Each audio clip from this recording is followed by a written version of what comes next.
Welcome to Celtic State of Mind. I'm Paul John Dykes, and today I'm delighted to be joined by Natasha Meikle and Lawrence Connolly for another instalment of the ACSOM Bulletin.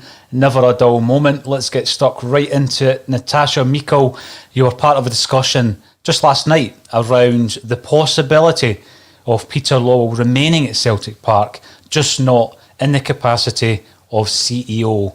Sum up the discussion you've had. What's your feelings on that?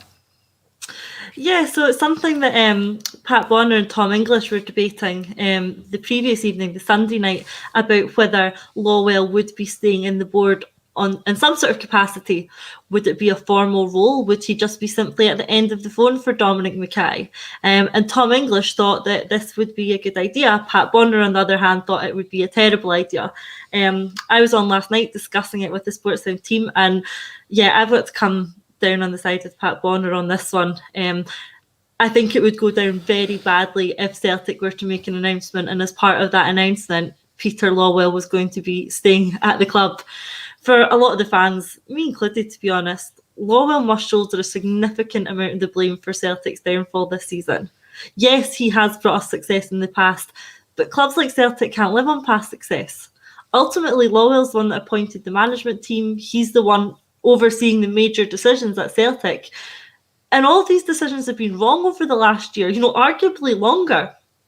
And this isn't a reaction to, not winning the league this year. The Celtic fans have been critical of Lawwell for a number of years. So I don't think it would go down well if he was to finally be leaving after 17 years and then not actually leave.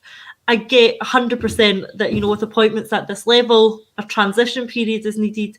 Mm-hmm. Lawwell, understandably, undoubtedly has a lot of experience, a lot of contacts, a lot of knowledge of the club. There needs to be a transition period, but that's why Mackay came in early, to get that underway and to have that happen now. Do we need Lawwell to hang around after that? I don't think so. My concern is that we're bringing Mackay in for fresh new ideas, a new perspective, a new influence, and having Lawwell in the background, regardless of what sort of role it is, could mitigate the effect that Mackay coming in is going to have. Lawwell is known around the club as being the boss, the one in charge. If he's still about, that influence or perception is going to be hard to shift. So my concern would be, regardless of what role Lawwell was potentially staying in, it could totally mitigate the impact of Mackay. This is something, Natasha, that came up, I think, last week on one of the ACSOM bulletins, almost as a what-if scenario. We led it, I think it was Thursday, actually. I spoke to JP and Declan about it. And that was following some rumblings that were coming into ACSOM that this indeed may well have been in the works. So it was interesting to see how the news has filtered into the mainstream media, as it were.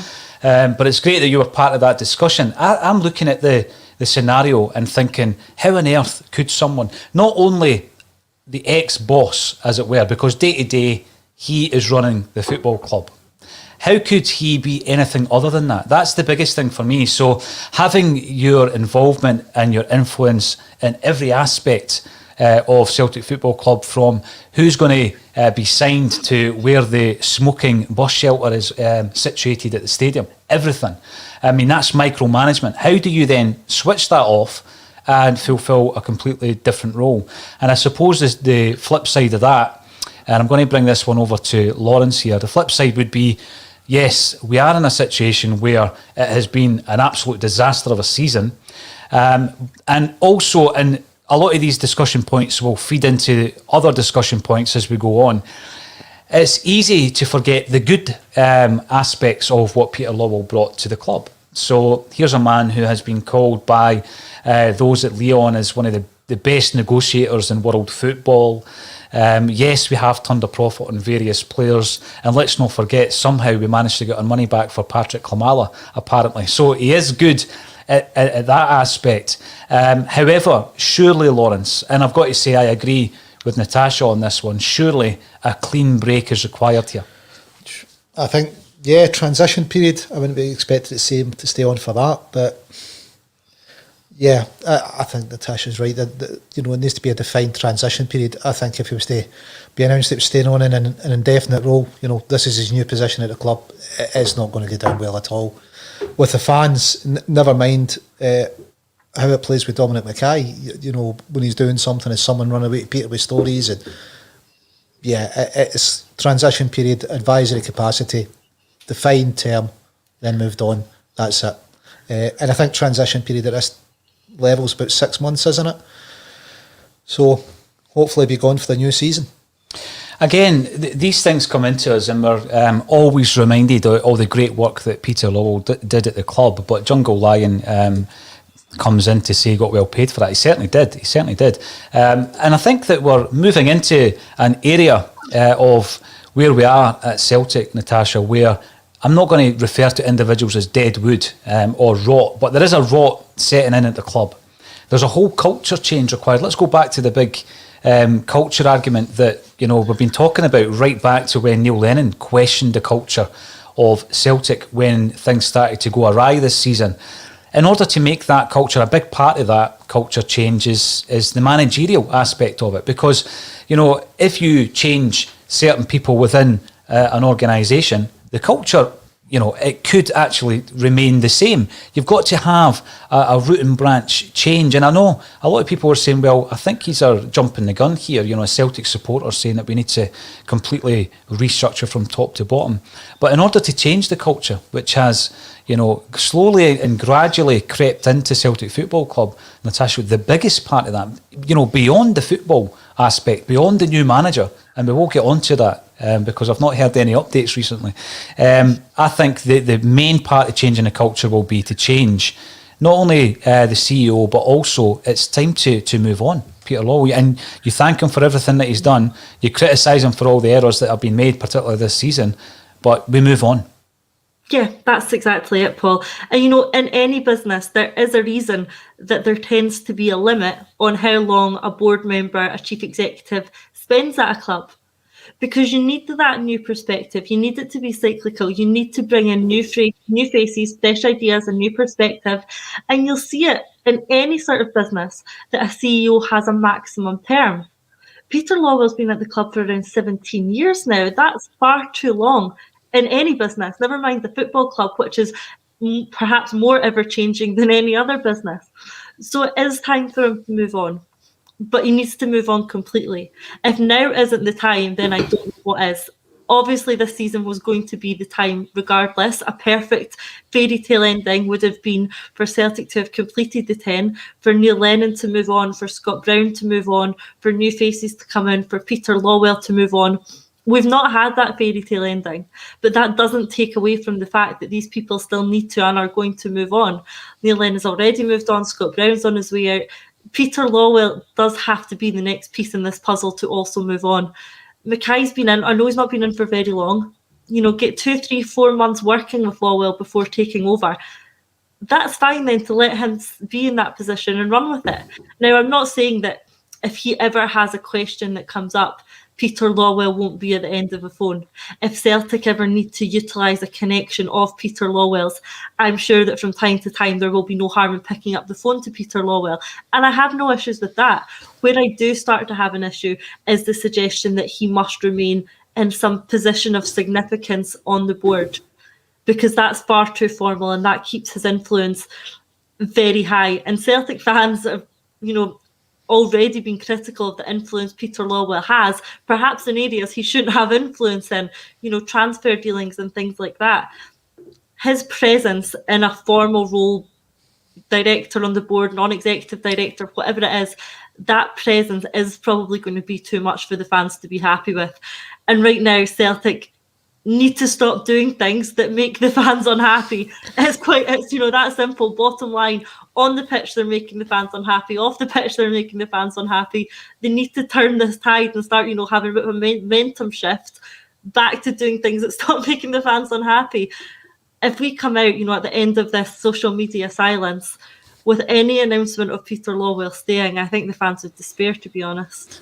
I agree to the point where in AGSC Technology Videos agrees also that Lawwell being on speed dial for Mackay is no big issue. In fact, you would expect it, wouldn't you? You actually, when somebody has been embedded in the club in every aspect of the club for so long, you would absolutely expect that. My big concern, and I have nothing to back this up. This isn't me dropping in intelligence and information received, etc. My big concern is that Peter Lawwell obviously had been working very hard on other options for Celtic outside of Scottish football, and the Atlantic League is something that Dermot Desmond came out fairly recently and said we are no longer part of that.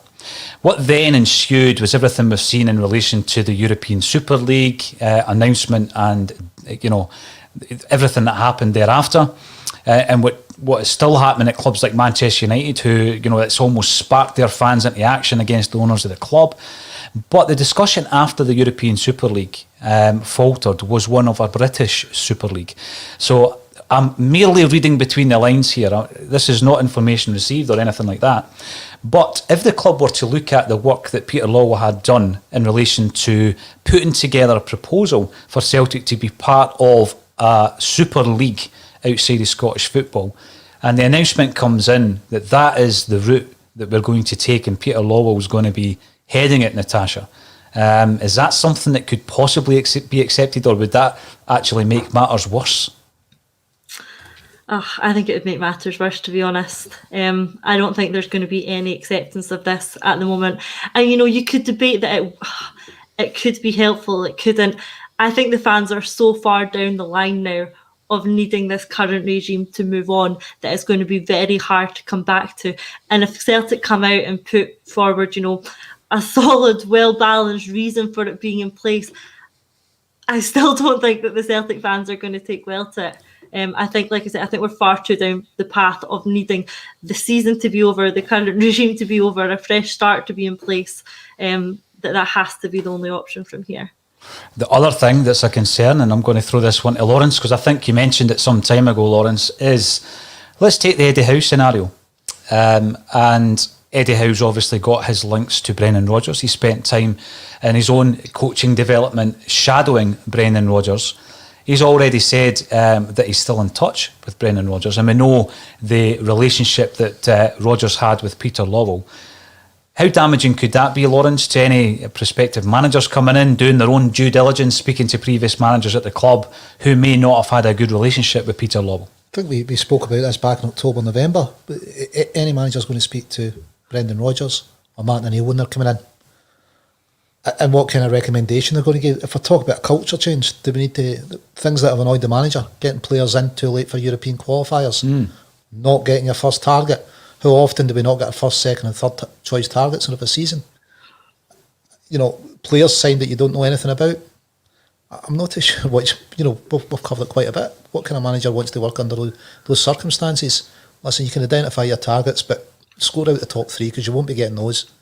You might get somebody you know nothing about, but don't worry about that. And once you've had some of the biggest games of your season, we'll then get you players. And it's not just managers. That really frustrates, I think, the whole support. Going, well, we're gearing up for a European Champions League qualifier, and we've not made any signings. Yeah, we're going to be lining up for the next one with Near Beaton at centre half again. We're going to come into this, right, because there's loads to talk about. We're going to be speaking about Scott Brown. We're going to be speaking about the state of the Celtic squad.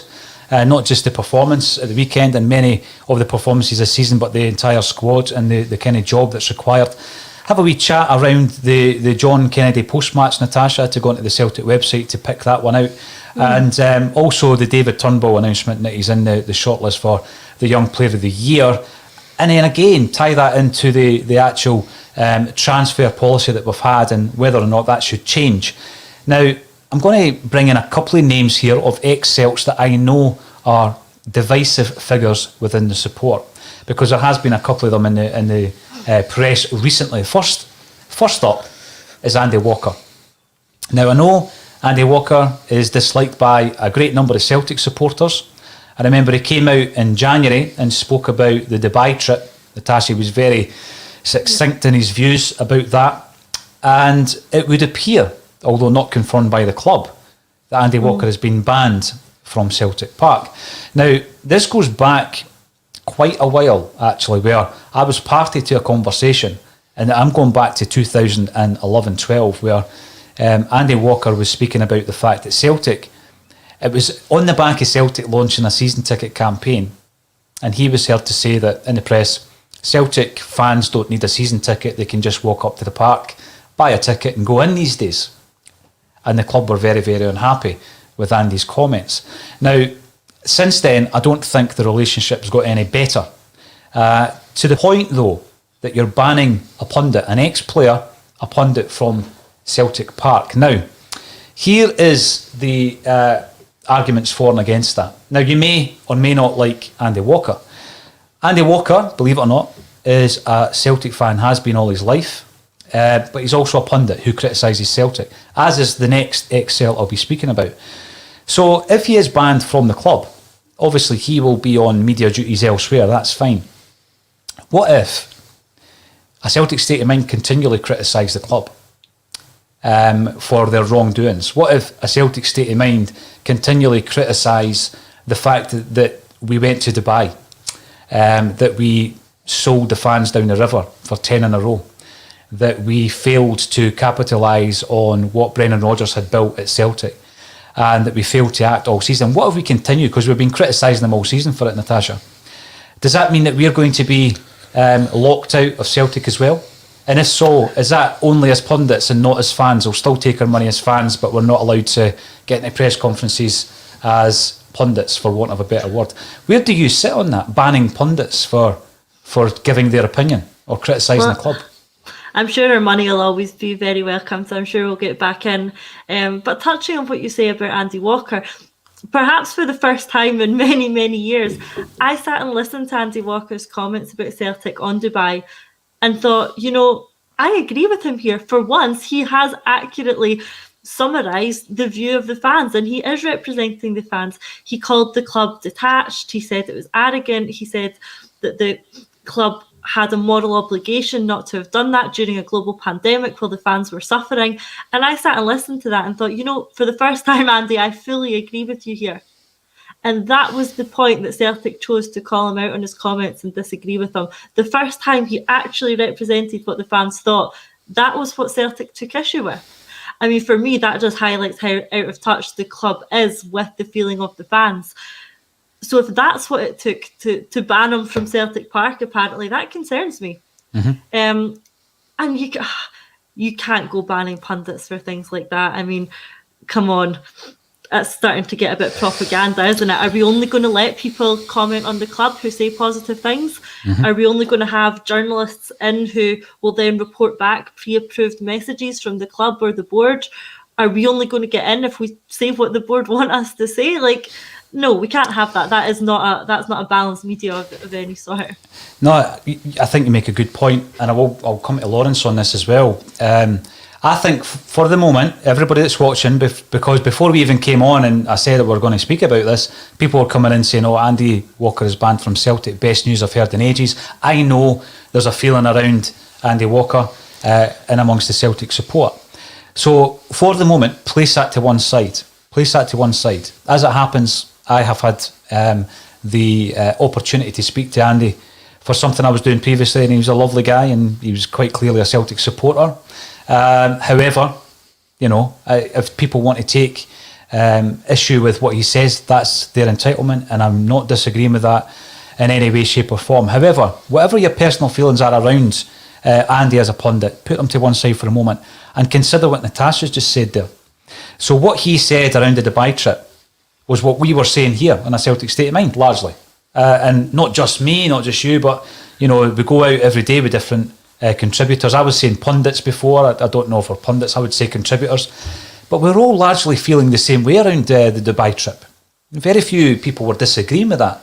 So Andy Walker was saying what we were all feeling. And as you say, if that is the straw that broke the camel's back, they've had an issue with him since 2011, 2012, to my knowledge. But that's the one thing that they took offence with. And I know that Neil Lennon called him out on the press conference. Remember the famous press conference or infamous press conference following Dubai. If that's what it is, then I do think that there is an even bigger disconnect to what the fans are feeling.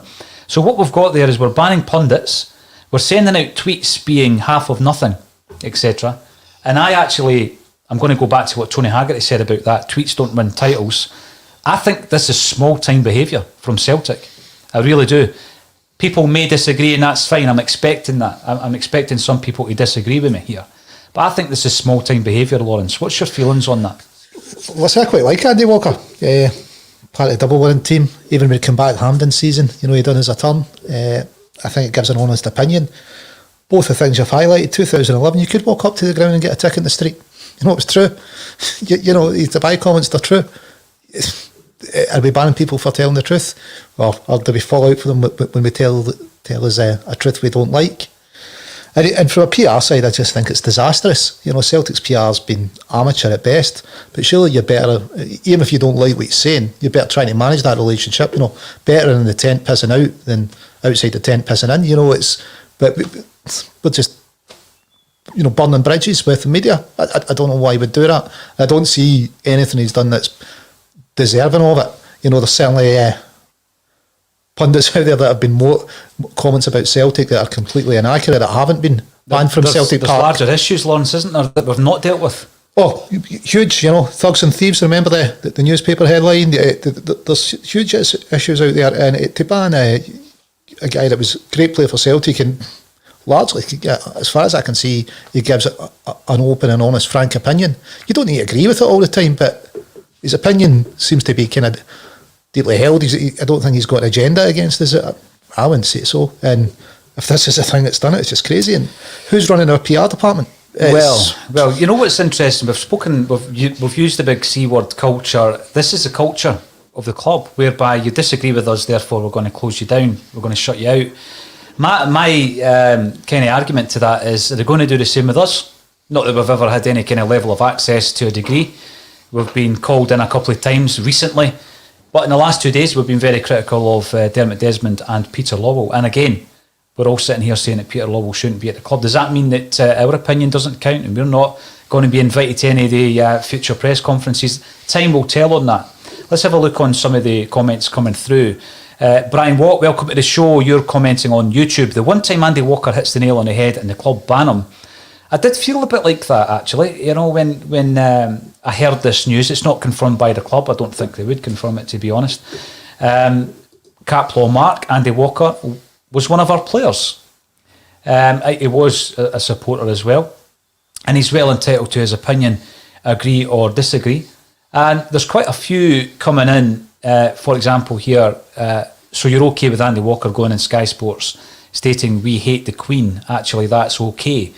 Well, I think that this hasn't been made, this decision hasn't been made on an isolated, on the overall issue. Otherwise, it would have happened long before now. As I say, the club took issue with some comments Andy made back almost 10 years ago. So it would appear that this is an isolated incident that has resulted in the decision being made. So previous comments that he's made, disagree or agree. I know that there are a lot of Celtic or ex-Celts that seem to stick the boot into our club time and time again. And there are others who stand up for the club. To the point, for example, when Neil Lennon's tenure was untenable, at that point, for example, John Hartson continually supported Neil Lennon, continually supported him. And that's loyal. That's loyalty to his friend and his ex-teammate. But then there comes a point where Big John said, actually, it's time to go. There comes a point, I think, where criticism is due at Celtic. As much as I hate hearing it, sometimes it is due. And if this is all around the Dubai trip, and as I say, that's not been confirmed yet by the club, but if it is around that, I think this is harsh. I do. I think it's harsh treatment. But I also think it says a lot about the culture that exists within the club. And we can feed that point into the previous point, because Peter Lawwell's created that culture from the very top, Natasha, isn't he? Yeah, he has. And I think I have to agree with what you said on it being small time, Paul. The club need to be able to accept criticism. This season has been a disaster and there's absolutely no getting around that. And nobody can, with good conscience, report back on Celtic this season as in any sort of positive light. What's Andy Walker meant to do, or any other pundit meant to do, after the Dubai debacle or any other disastrous performance? Come out and talk positively about it? No, these pundits are paid to give their opinion, similarly as we come on here and give our opinion. It is simply that. It's an opinion on the goings-on at the club. And right now, the vast majority of people's opinion is that it isn't very good. If the club can't handle hearing that without banning people for it, then that sets a dangerous precedent and again comes back to the culture of the club and probably echoes what Walker has been saying about them being arrogant. If you can't take criticism, if you can't take someone calling you out when you get it wrong, that screams of arrogance to me. And that's the sort of culture at the club that I would like to see removed. Now, I'm going to ask anyone who disagrees with us to make comments. I don't want the comments to be too one-sided, and I appreciate that the ones I've brought up probably in the main have been agreeing with what we're saying. So if you disagree with that, make your comments in the comments section, and we'll bring them into play and into the discussion. Kenny67, Andy Walker knows the high standards Celtic should adhere to and are failing to reach, and the imposters at our club don't like the truth. So there's a lot of kind of support for Andy Walker actually in this scenario, but if you do disagree, come in and let us know. We know we did have one comment coming in saying that he has said our fans don't like the Queen. I don't remember that particular comment. I'm going to be honest with you. I don't remember that comment. So I know that he's been very critical over the piece. I don't feel that the way to deal with that is by banning him. I think that there's bigger problems at Celtic Park that we could be dealing with. And there's no way I'm going to make the viewers suffer a segue from Andy Walker to Charlie Nicholas. So I'll go into a different point before I do that. David Turnbull is in a shortlist, Lawrence Connolly, for the Scottish Football Writers Young Player of the Year. And he's up there with Nathan Patterson, Lewis Ferguson, Josh Doig. Now, of the other three names, for obvious reasons, I would sign two of them if we had the opportunity to sign two of those players. The success of David Turnbull, the disaster of some of the big name signings like Diego Laxalt from clubs such as AC Milan, buying players from the EPL, all the razzmatazz surrounding that. Does it show that perhaps Celtic need to get back to basics on this? We can actually get players from within Scottish football that will improve our side. Yeah, we can, and it depends who's handling the recruitment, doesn't it? No, couldn't get John McGinn. He was in Scottish football for some reason. We couldn't get him over the line, but I think we should be looking at Ferguson, who looks tidy. Doig, I've not watched as much of, but yeah, he's an option. But you know, what about the forward for Hibs, Kevin? He's 15, 16 goals. You know, you've got to look everywhere. I don't know, what the scouts in the Scottish network are doing, but if he's scoring that for Hibs, we're struggling up front. Much did we pay for Paddy? Or Bio? There or thereabouts. 2 million for Bio. Yep. There's got to be a better option and cheaper. You know, he's got to be a better option and cheaper. You're not worried about settling in Scotland then either, are you? You're thinking, well, I seen an easy move for him. So, yeah, we should be looking at these clubs, and if they're on the young player the year shortlist, they're there for a reason, and they're one of the better players in the league. No, exactly. I just think our policy obviously has evolved over the years, Natasha. You look back to the team that Andy Walker played in, largely made up of Scottish, Irish and English players. And, now there was so many reasons for the influx of overseas players.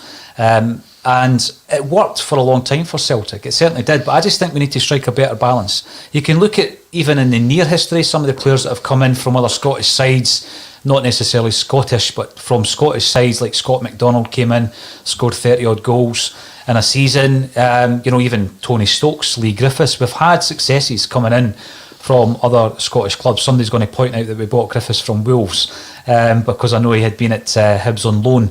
But when we're looking at players that we've kind of missed out on, McGinn being the big one, Lawrence, as you mentioned, and it only takes a matter of time when we're talking about Peter Lawwell to mention John McGinn, James McCarthy, Stephen Fletcher. There are players that would have improved their team.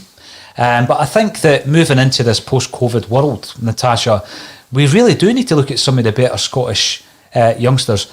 I look at the Hibs left back, Doig, and if we were to bring him in, and by the way, I'm going to look at the defence in a moment or two, because I think it is, we're in the worst state that we've been in my Celtic supporting life, actually, when we come to the defence next season. Let me jump over just to give you the options. Should we sell Chris Ayer for next season? Here are our options. So it'll be Bain or Barkas in goals, Ralston or O'Connor, returning from Tranmere Rovers, at right back, Taylor or Bolingoli at left back once he's fit, Welsh or Hjeld, who's 17 years of age and playing at Ross County on loan, Hendry or Beaton. Now, that is frightening, that we have allowed the mismanagement of this squad to get to the stage where that's our first and second choices as we sit, and we know that there's going to be transfer business done. But I look at Taylor or Bolingoli.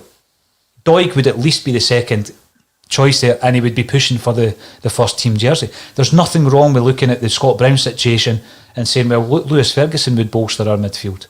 I just think we need to look differently at the transfers now. I think that's right, and you only have to look at the long list of players that we've signed for millions of pounds from overseas clubs to look at what a waste a lot of it has been.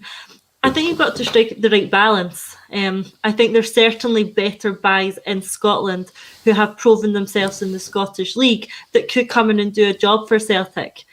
I think you have to probably supplement that and complement it with better quality players, from overseas leagues. If we have a squad with players like Turnbull, Ferguson, Doig, let's look at Ali McCann at St Johnstone, who's having a great season.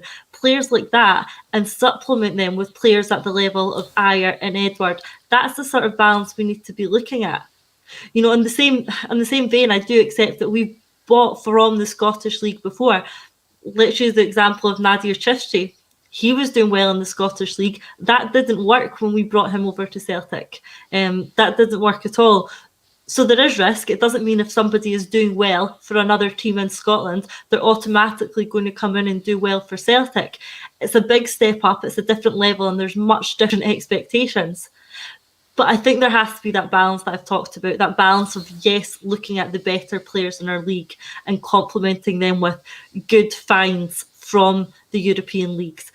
Now, the key issue we're having here is we're not finding the good players from the European leagues anymore. We're not finding the Wanyamas and the Van Dijks and the Dembelis. We need to try and get back to that. We need to start bringing more players from our youth system through. Not had many of them come through recently. Stephen Welsh is doing okay. That's perhaps the exception. Mikey Johnston might prove to be okay next year. So if we can strike the right balance of taking the better players from the Scottish teams, improving our youth system and having product come through from there, and finding those hidden gems in Europe, that's the recipe for success. Saying it 1,000 times easier than doing it, but I think that's the sort of model that Celtic need to look at. Yeah, without a doubt. Lawrence? See, if you look at defence, we definitely need a new keeper. I just don't see Bain, and I don't see what we've been gaining by playing him. It was either, he's just not Celtic class. That first goal's poor. Left back, I'm quite happy with Taylor. I think Bolingoli's bridges are probably burned, but who knows what a new manager does. Jack Hendry, I don't know how he is after that tackle at the weekend, but best defender in Belgium. Perhaps he's got a future if he's going over there and putting in those kind of performances. Julian will be out for a while, but I don't know if he'll want to stay. Welsh is a third choice centre back isn't the worst. Right back, we're going to have issues, I think, because O'Connor's has he been playing defensive mid at Tranmere? He's been playing in midfield and also at right back. Yeah. So I think Tony Ralston. The confusing thing is there's two O'Connors at Tranmere Rovers. So. Right. So team sheet, I'm not sure, but listen, Tony Ralston, I think his time's probably gone. So it's right back, and if we kept Ayer, that's where I'd shove him. But another strong centre half, a right back and a keeper. You could be settled enough, couldn't you? And if you sell Ayer, and it looks likely, keeper, we're not keeping Barkas, doesn't it, Lawrence? It looks likely that we will sell him. Listen, we want as much balance as possible. So if Top Herd's 85 season 2021, the year sitting talking nonsense on a podcast qualifies you to run a football club. Is that you, Peter? Anyway, what I would say is, if you go to a restaurant and you buy a meal, right, you can still critique the meal, knowing that the person that cooked it's a far better chef than you. No, you've got to have your opinions. I'm not mocking you, pal. You've got to have your opinion. And when it's Celtic, and we're talking about Celtic, the club that we're all passionate about, then you could have absolutely no idea how to run a football club, but that the way that our club is being run at the moment, and the amount of fans who are unhappy with that, then come on and air your views. What would you do differently, if anything, Top Herd? What would you do differently at Celtic? Or are we just all talking nonsense on a daily basis? There's plenty of nonsense being spoken. I certainly won't deny that. But there's a lot of sense in there as well, if you listen out. So if we're looking at the David Turnbull scenario then, Natasha, he comes in against Lille, performs very, very well. And again, your mind can play tricks. You'd had a few games before. He'd started against St Johnstone up at McDermott Park, didn't play that well. But he certainly came into a game after that European performance. And I felt that when he came in, that him and Sorrow looked tremendous, as if they were giving us a wee bit of light at the end of the tunnel. Sorrow's obviously fallen by the wayside for the time being, and we'll talk about Scott Brown in a moment or two. But David Turnbull, I look at him and I'm looking at that Celtic squad and who we're going to build this new Celtic team around. He's like the jewel in the crown for me, David Turnbull. He is. He's certainly one of the promising signs that have come out of this season. I can't get carried away with his performances, to be honest. I was excited when he came in at the start, and I thought, yes, he is really going to work. We've really, picked a good one here. He slightly disappointed me over the last few weeks, I have to say. But with that in mind, who hasn't? Who hasn't? It's very difficult to pull a performance out of the bag when the whole team are performing like that. I completely understand that. So it has sort of, tempered my view on Turnbull slightly over the last few weeks. But he is one that is going to be here next season. He is a good player. Is he an excellent player? He perhaps can be. He's got potential to turn into a Stuart Armstrong type of player. He's not there right now, but I'm certainly willing to give him time, definitely in a new team and definitely under a new management structure, to reach that potential and to perhaps become that Armstrong type of player. If we get 2 or 3 seasons out of him and he fancies a move down south, that's our model now. So again, I wouldn't have too many issues with that. So yes, Turnbull for me is one of the names that is going to be on the team sheet next season. And it really is going to depend on what we put around him. Is it going to be Sorrow? We've tried to find a Scott Brown replacement for how many years now, and we've not been able to. And unfortunately, we've just not seen enough of Sorrow this season to know if it is going to be him and if he's capable of doing that. When he first started getting his chance, I thought, great, we need to see him. We need to see if he is capable of fulfilling that position. Fortunately, it dropped right out of the picture again, so we've not had a chance to do that, and we can criticise that as well, really, as one of Kennedy's decisions, not playing Sorrow and continuing to play Brown, because I personally would have liked to have seen more of Sorrow. Again, Sorrow isn't getting enough chance for me to really properly assess him for next season. I know he got a bit of time at the end of the Rangers game there, and I think he probably did more than Brown when he came on. I think he's got that energy, that drive. He gets stuck in, and Paul Brown just looked slightly off the pace. So Sorrow and Turnbull for me, definitely two to keep strongly in the mind as a centre midfield pairing for next year. But it's really going to depend what we put around them, isn't it? It definitely is. Now, I did ask for some balance on the Andy Walker debate, and Stephen McNulty's come in to say Andy Walker is a disgrace. His punditry makes him out to have been a superstar. Our youth policy, on the other hand, has recently been a waste of time. We are a feeder group for SPFL and lower leagues.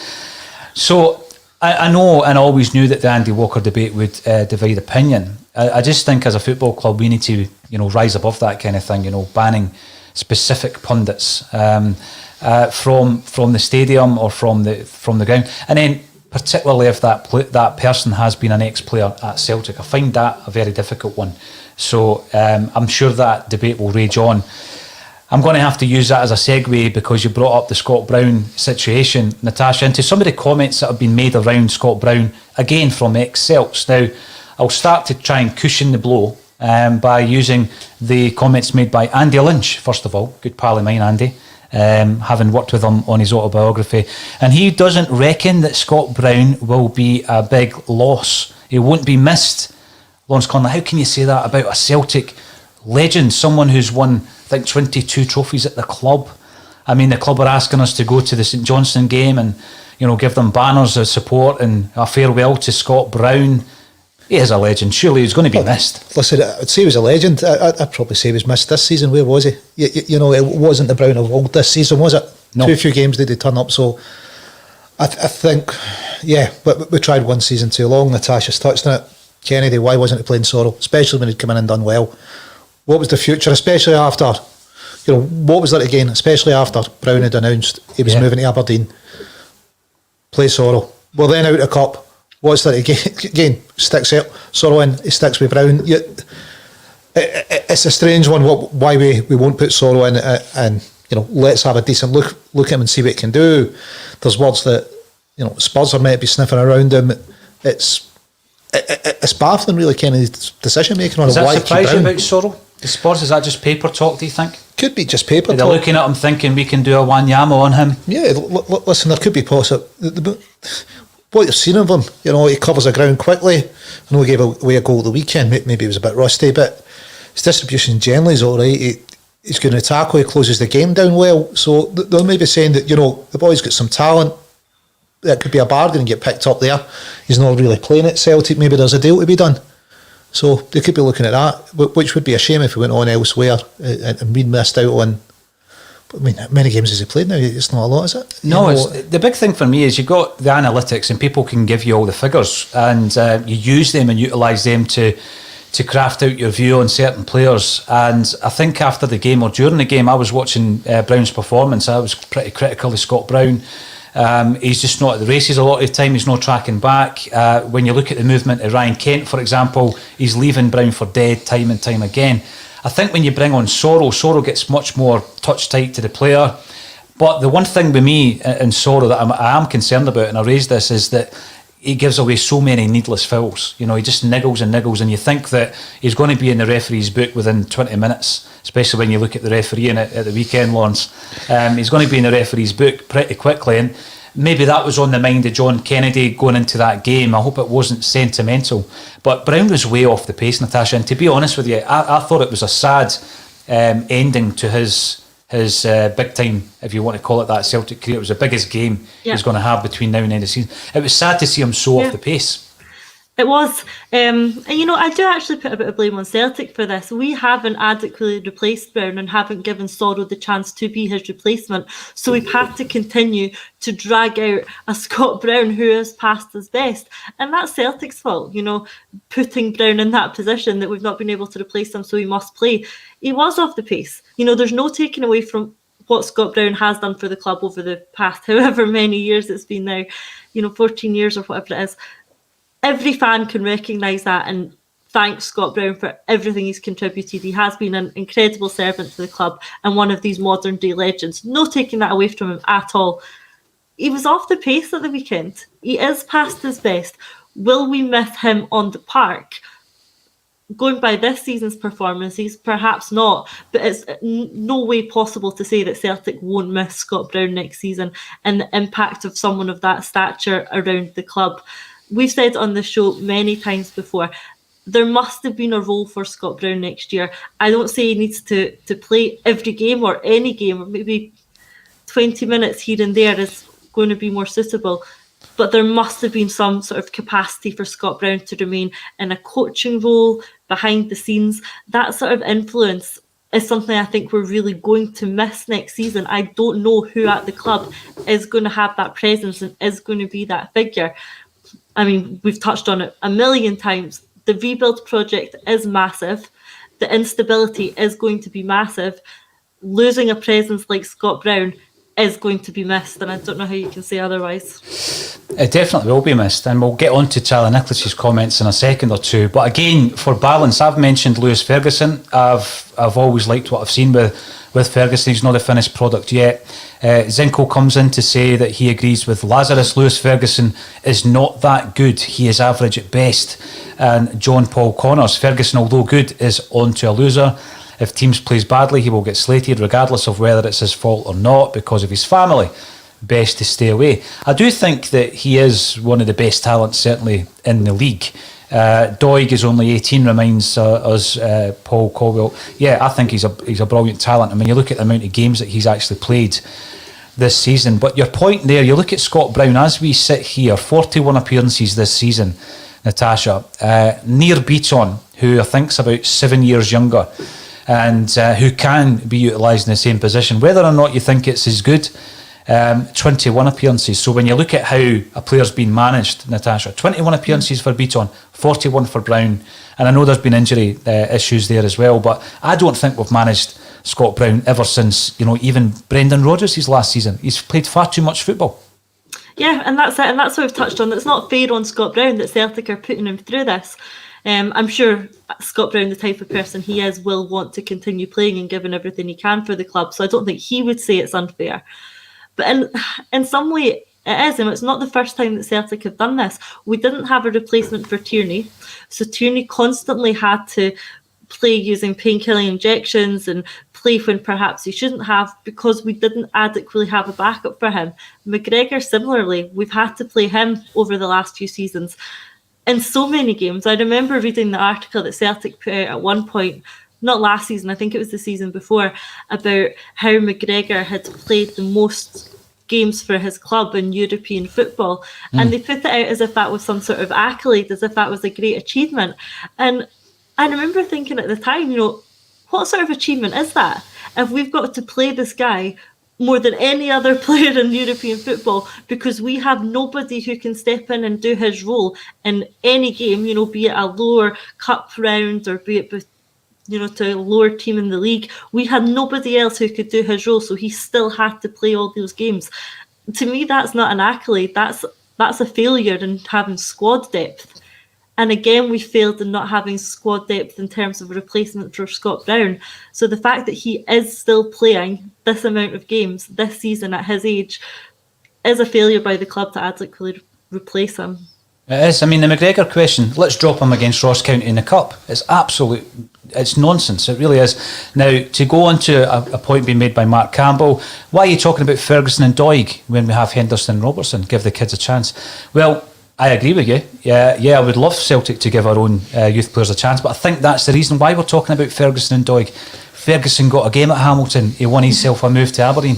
Doig has played plenty of games with Hibs. I think he had a loan deal at Queen's Park. So at the age of 18, these guys have got a lot more games than our own 18-year-olds, and that's, I think, what the problem is, to be fair, Mark. But I would much rather, we just dipped into our own second string for our left-back who has maybe already been managed into the team. I mean, we threw Welsh in, and he'd only had one appearance previous to that, That should never happen. These guys should be managed into the team. Callum McGregor over the last 9 years, there's no way he had to play as much football as he did. There's plenty of games that, you could bring in a player and have Callum McGregor on the bench in case things weren't going your way. But how many games did we win at a canter at home against, the bottom half of the table in the league? So many times, and we didn't have to be given, I think was it 67 games or something that season you're referring to, Natasha, where he had played more football than anybody else in Europe. And then you just need to look at Kieran Tierney, whose name's been brought up a few times as well. Kieran Tierney's injury problems, it's almost as if he's going to have these injury problems throughout his career. Was that down to the fact that we always played him? The minute he came into the team, he was never out the team. Was it too much football? Too young, as they said back in the punk days, Lawrence. Now, I'm going to bring up Chalaklis. And again, he's another one of these players that Celtic fans like to maybe separate the player from the pundit rather than the man from the art. And he talks about Scott Brown isn't a legend at Celtic, he says. He's not a legend, Natasha. It's just incredible. And he also thinks that Sorrow's not good enough to replace him. So Charlie Nicholas hasn't got much nice words to say about Celtic at the moment. Now, I take offence with this though, Lawrence, and you might agree. He goes on about how bad Celtic were the second time round when he played for him. And by the way, I've seen most of the games and I agree with him. They were rotten. But he names players that he played alongside. I mean, I played with Wayne Biggins, Carol Muggleton, Tony Cascarino, and get this, Rudy Vata. Rudy was good, mate. Rudy's not part of that group, Lawrence. And Muggleton, did he not set a shutout record in minutes or something in the first 7 games or 6 or 7 games? I can't remember, but Rudy was a decent player.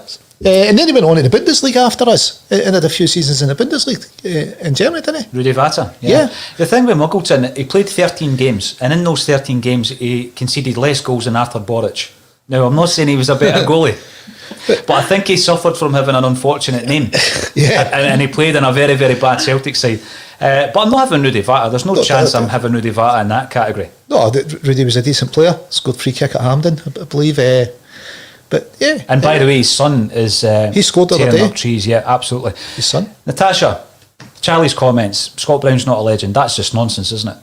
Oh, come on. He surely is only saying that to keep his name in the newspapers. I have no idea how anybody who has watched Scott Brown over the last few years at Celtic and during his career can say he is not a legend.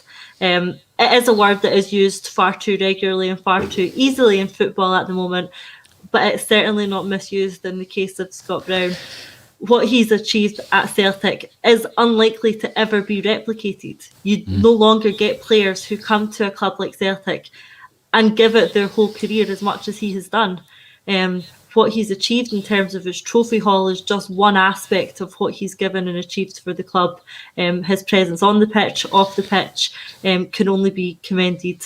And if Scott Brown isn't a legend of Celtic Football Club, then I don't know who is, because his contribution has been absolutely remarkable, and I think the fans will always look back on that fondly. So regardless of what Charlie Nicholas is trying to do with that statement, Scott Brown is certainly a Celtic legend.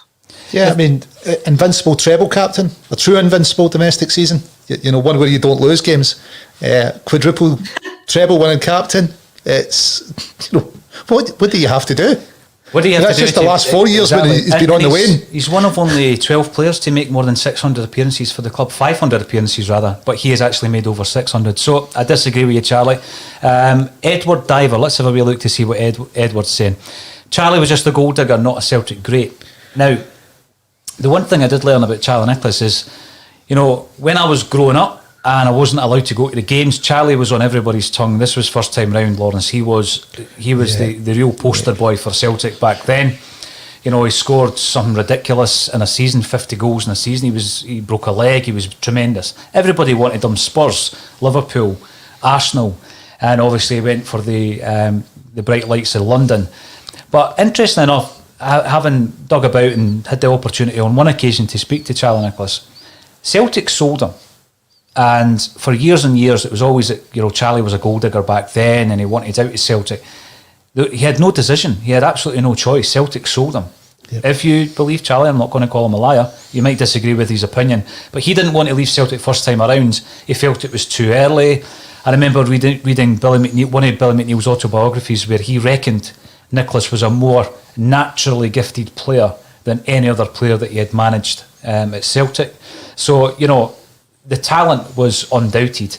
But when it comes away with things that you just can't back up, like Scott Brown's not a legend, you've just got to say, come on, Charlie. And I know that the way that works, and it's a ghost-written piece for a tabloid, but he should be getting the sign-off. And if he's unhappy with the wording of that, it shouldn't go out. Before we get on to John Kennedy and the whole managerial scenario, Natasha, it's taken us about 54 minutes to talk about the manager. The Celtic women's team are going from strength to strength. Another resounding victory at the weekend. 8-0, mate. Yeah, brilliant, isn't it?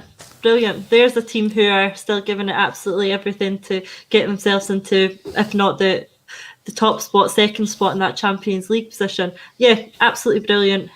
They're continuing to go from strength to strength. I think the performances are getting better every time I see them play. Big weekend coming up because Glasgow City and Rangers actually play each other. So those are the two teams ahead of Celtic at the moment. One of them or both of them are going to drop points, and Celtic are hopefully going to capitalise on that and get themselves closer, if not get that second place spot if Glasgow City win. So yeah, it's another big weekend in the Women's League, and I encourage anyone who's not already given it a chance to watch it. If it's not on somewhere like BBC Alaba, then it'll certainly be a link available to watch it online, which the Celtic women's team usually tweet out, so keep an eye out for that. Watch the women's game. You know, the links they put out usually are only £3 or £4. Give it a go, have a watch, and watch a team with a lot of fight, a lot of desire, a good amount of technical ability, still competing in a competition that's all to play for. So give it a go and have a watch. Oh, definitely. There's a lot of high-scoring games as well, and I think that comes down to, you know, there's really 4 strong teams in the league, Glasgow City, Celtic, Rangers and Hibs. And when the others meet, anything can happen. You see scores sometimes going into double figures, and they're playing part-time teams though, Natasha, aren't they, a lot of the time? So that's the issue. Yeah, there is that massive discrepancy. You know, when I hear it compared to, well, you know, there's a big difference between the finances of Celtic and the finances of Hamilton. Yes, there is, but Celtic and Hamilton are both full-time professional football clubs in the men's sector of it. You can't compare that to Celtic women's team playing Forfar. You know, those girls are part-time.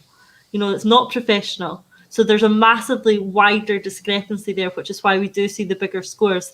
But only through, you know, promotion of the game and developing it can we start to make the league more competitive. And it's great now to have 4 really top teams competing rather than just the perhaps 2 or even 1 we've seen in previous years. 13 in a row for Glasgow City, isn't it? Yeah, that's true. We'll get some more comments coming in from YouTube, Facebook and Twitter. Frank Brennan, welcome to the show, Frank. Get a grip, everyone, please. Rudy Vata was an honest trier, but only ever average, just like that Vidar Riseth 2 years later. The description average was specifically created for Vata and Riseth. Now, I get what you mean. He certainly wasn't a superstar. And there's loads of players like that who come in and there's a contribution. But what I was trying to say, he certainly can't be put in the category of a Wayne Biggins or a Tony Cascarino, who for me were never anywhere near Celtic class. And Rudy's got a great story as well, hasn't he? I mean, he was an asylum seeker when he came to Celtic, and you know, brilliant story. And he's a great guy, and I hope that we have the privilege of seeing his son playing for Celtic's first team in years to come. Now, Andy echoes Scott. We really are a small club if Brown is classed as a legend. It's a difficult one to describe because you can't define legend or great. I think the only one that's actually easy to say is a cult icon. You can say someone's a cult icon. I think Rudy Vat is a cult icon. There you go.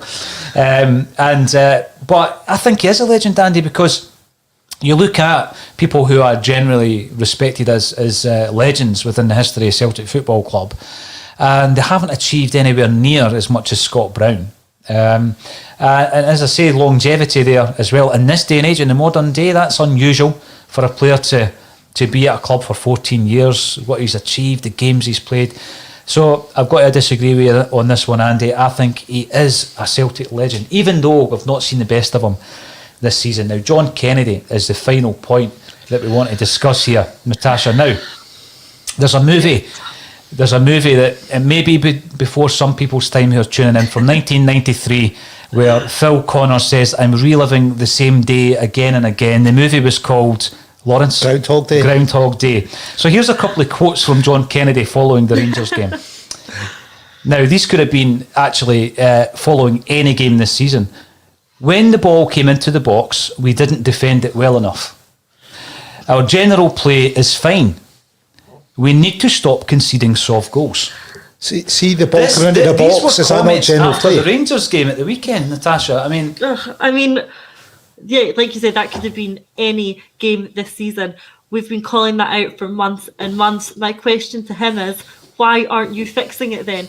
Okay, well, you were a coach, absolutely. Maybe you weren't the one in charge on the training ground. You had influence. Why didn't you fix it then? Now you're the person in charge. You're the manager. Why aren't you fixing it now? We don't need you to tell us what the problems are. We can all see them. We've all been watching Celtic all season. We know what the problems are. We don't need you to tell us that.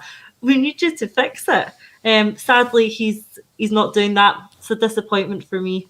And I have been disappointed with Kennedy on the whole, to be honest. I think we're going to look back over his 10 games in charge and just see it as a bit of a missed opportunity for him. You know, there was a chance for him to stamp his own identity in the squad, change the formation, change the shape, bring in youth players, be bold, go for 2 up front, play Griffiths and Edward together at Ibrox.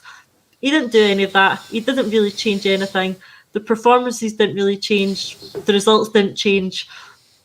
To me, it looks a bit like he was trying to protect his own reputation, avoid any major defeats, keep the ship steady to the end of the season, which is a bit self-serving, if I'm honest. And it hasn't worked either, has it? What's that, 3 wins? That's not going to do him any favours. So, yeah, a bit of a disappointing 10 games I think we're going to look back on for John Kennedy. We were talking earlier in the week about him just being bold and doing what he felt, you know, might have put his kind of authority and his style on the team. I mean, those words there could have been scripted by Neil Lennon. That's the kind of thing we've been hearing all season. People are coming in to agree and disagree with us here, Lawrence, which is always great. Great crack on the bulletin. Monty comes in, Antar Boric is a god. I love that man. Well, I'm just waiting for somebody to say that I compared him to Carol Muggleton earlier on and said Muggleton was a better goalie, which I didn't say, obviously. Cherry Bombs, Cascarino on paper was a fantastic signing, like Bratback. It just didn't happen. What I would say, Cherry Bombs, is if you get an opportunity, read Tony Cascarino's book. It's called Full Time. It's incredible. And he admits in there that by the time he came up to Celtic, he had an issue with his fitness and he had a gambling issue at that time as well. And he really wasn't, his head really wasn't fully tuned into what Celtic were all about. And it was probably a bad time for him to come up to the club. And obviously we suffered because, we spent a lot of money, record signing, but we did get Tommy Boyd from Lawrence. Indeed. Another treble-winning captain. Would he count as a legend? I would say so, but perhaps treble-winning captains aren't. I don't know, mate, but I would definitely count him. But yeah. JK saying, our general play was fine, it's just balls into the box. Well, that's kind of general play. You've got to guess that the opposition's going to try and put the ball in your box and score against you. I would precisely. think, yeah. It's general defending as well. We're probably going to have another podcast to try and differentiate between a legend and a great Natasha, because there's a lot of comments coming in about that. But for me, every day of the week, Scott Brown, legend. Yes. And I hope he's remembered as that as well, even though we've had this disappointing season. Listen, it's been very busy on the comments field, so thank you very much for getting involved via Twitter, Facebook and YouTube. It's always great on a Tuesday to catch up with Lawrence Connolly and Natasha Meikle. Thank you both so much for joining me on a Celtic